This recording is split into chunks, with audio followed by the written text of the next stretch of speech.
Hello, BookTube. Well, it's a bleak and barren Sunday. No books in the mail, no sun in the sky, no birds tweeting. Uh, so I thought I'd console myself, and what better way than to think about the happiness of days past. In this case, last week in BookTube, of all the days in which, in addition to watching BookTube videos, I was also getting tubs of books in the mail every day. And I have a few things I want to point out. As usual, it's not a comprehensive list in any way. I'm sure there's a lot I missed, and there was a lot I enjoyed that I probably won't be mentioning. But these are some highlights that I wanted to talk about or share with you. Starting with two big things that are going on in October. There's two big communal reading events that Steve has not been invited to join.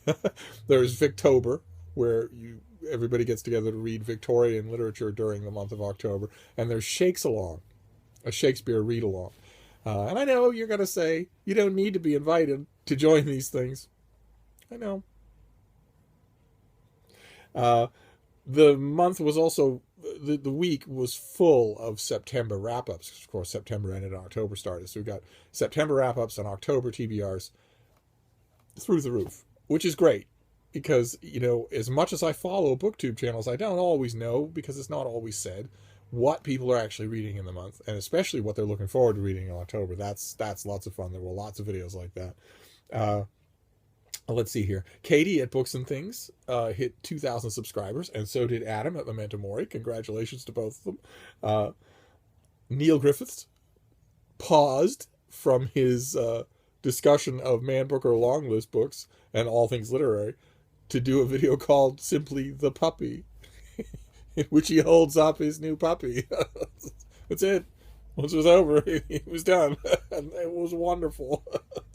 Britta Bowler did her BooksWeekly series, and she did, in this case, talked about, among other things, VE Schwab's Vicious, a novel that she just couldn't like. She just didn't enjoy it at all, and felt a little out of sorts with the rest of BookTube, because V.E. Schwab is, of course, very popular on Goodreads and BookTube.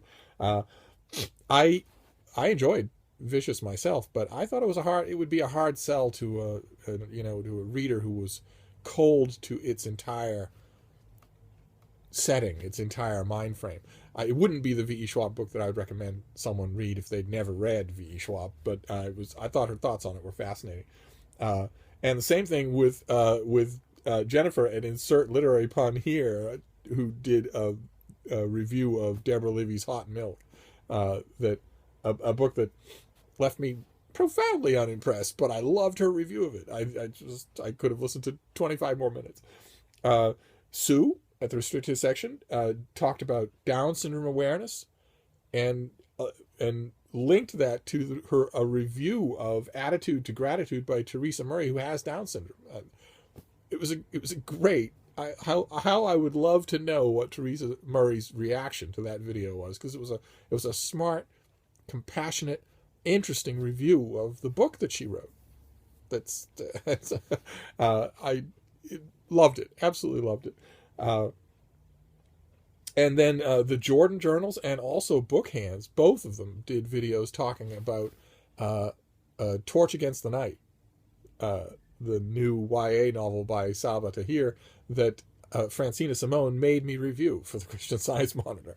And as usual, when I've got skin in the game like that, listening to people's videos, listening to the stuff that they noticed, and the elements that they chose to highlight was extra fascinating. It makes me wish in some alternate dystopian future that maybe just for 1 week, everybody on BookTube could review the same book. Wouldn't that be something? Probably horrifying, but I think it would be fascinating. Molly de Montaigne did a video on owning multiple copies of the same book. Of course, I was watching in guilty pleasure the whole time, because I do own multiple copies of the same book, sometimes on the flimsiest of pretexts. And I was glad that she doesn't really try to make a case that these pretexts aren't flimsy.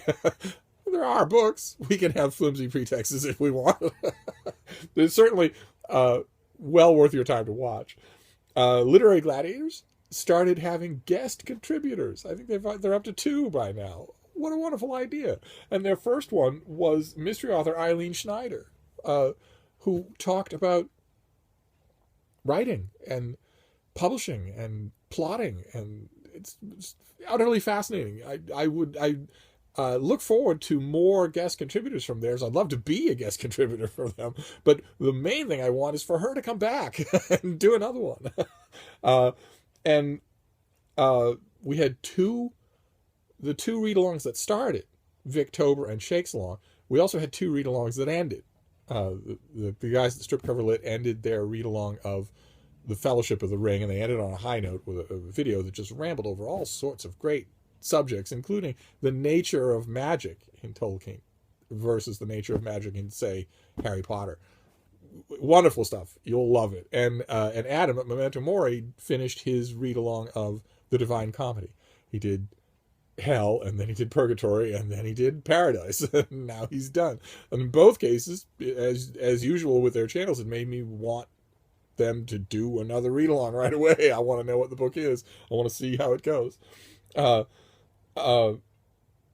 Pampered Pages did her favorite gateway books to various genres, and Bree Hill did the same thing, and Thoughts on Tomes did a gateway video for fantasy, and I loved it. I loved watching what they would pick for the books to lead you into these various genres.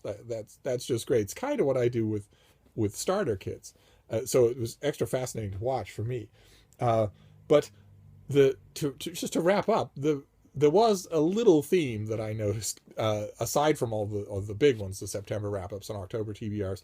I found Cam's channel, Wolfshot Publishing, in which he mostly does videos about writing, various aspects of writing. He is a writer and likes to talk about it, and talks about it well.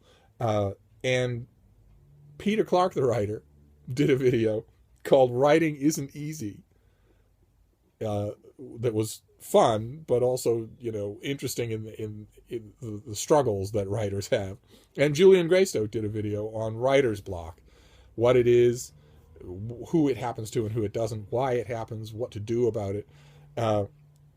And Ben Sanders did a very good video on storytelling, on what storytelling is, its history, and what we think of it, and how we do it. And I watched all of those together, and of course, I had varying reactions to all of them. You will no quicker irritate Steve on BookTube than when you start to talk about writer's block, as I think I've made clear on this channel, or when you start to say that writing isn't easy, when in fact writing is very easy. You pick up a piece of paper, put a pen onto that piece of paper, and off you go. To put it mildly, it's a lot easier than, for instance, relay swimming. So those videos made me think about writing and about writers and about the things that writers do in their head and the problems they make for themselves and then solve for themselves and how we're all the better for it. And that made me think about WriterTube. That made me think about BookTube and writing, especially since October is the pause. October is the writing pause for me. Hot and Sticky Summer Novel Writing Challenge is over, and NaNoWriMo has yet to begin. So October is the final build-up for me to NaNoWriMo. And I don't know how many of the rest of you were doing it, and these videos in a group like that made me think once again about WriterTube, about all the writers who are on BookTube. And it made me want to ask, I'll end with a question to all of you, in the comments field. Give me suggestions if you know about BookTube channels about writing. Because I know probably a dozen of them, and I would love to know more. I would love to know about them all. I'd love to watch them all. So if you know a channel about writers, feel free to recommend it. And I recommend these. I'll put the links to everything down below. And that was it. That was last week in BookTube. Some of the highlights. I'm sure I missed a lot. And I'll use these highlights to warm me today on this grisly Boston day when there are no books in the mail at all. And the only thing I've got to do is pamper two old dogs and keep a bunch of a-hole sparrows fed until the whole circus starts up tomorrow morning with FedEx. Thank you, BookTube.